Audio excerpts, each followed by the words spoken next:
ఒకసారి మాయ యొక్క ప్రభావాన్ని శిష్యులకు వివరిస్తున్న సందర్భంలో గురుదేవులు ఈ కథను చెప్పారు.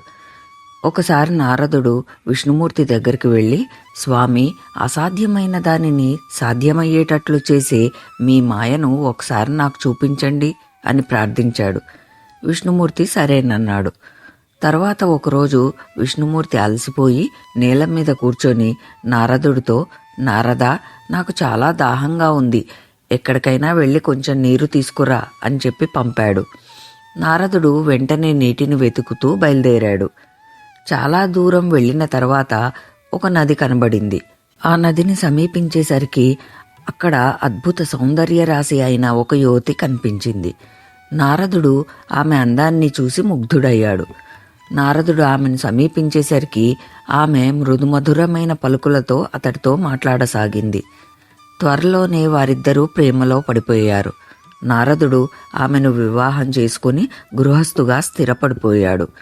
అతడు ఆ విధంగా సుఖంగా సంసారం చేస్తూ ఉండగా కాలక్రమేణా వారికి చాలామంది పిల్లలు కలిగారు. రోజులు ఇలా హాయిగా గడిచిపోతున్నాయి.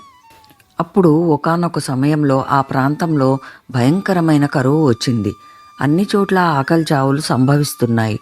నారదుడు ఆ ప్రాంతాన్ని వదిలి మరొక చోటికి పోదామని నిశ్చయించుకున్నాడు. అతని భార్య కూడా అందుకు అంగీకరించింది. పిల్లలను తీసుకుని ఇల్లు విడిచి ఇద్దరూ నడిచిపోసాగారు. వారు నదిని దాటడానికి వంతెన దగ్గరికి వచ్చేసరికి పెద్ద వరద వచ్చి పిల్లలందరూ ఒక్కొక్కరుగా ఆ నీటి ప్రవాహంలో కొట్టుకుపోయారు. చివరకు భార్య కూడా కొట్టుకుపోయింది. నారదుడు ఒక్కసారిగా పుట్టు దుఃఖంలో మునిగిపోయాడు. నది ఒడ్డున కూలబడి బోరున ఏడవడం మొదలుపెట్టాడు. ఆ క్షణంలోనే విష్ణుమూర్తి అతని వద్దకు వచ్చి, నారదా, ఏడుస్తున్నావేమిటి? దాహంగా ఉందని మంచినీరు తెమ్మన్నాను కదా, నీరు తీసుకురాలేదేం అని ప్రశ్నించాడు. విష్ణుమూర్తిని చూసి నారదుడు అదిరిపడ్డాడు. అతనికి ఆ క్షణంలో అంతా అర్థమైపోయింది.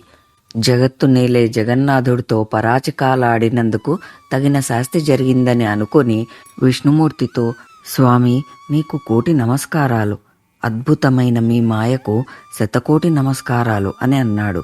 ఈ కథను చెప్పిన గురుదేవులు ఆ తర్వాత ఇలా వివరించారు.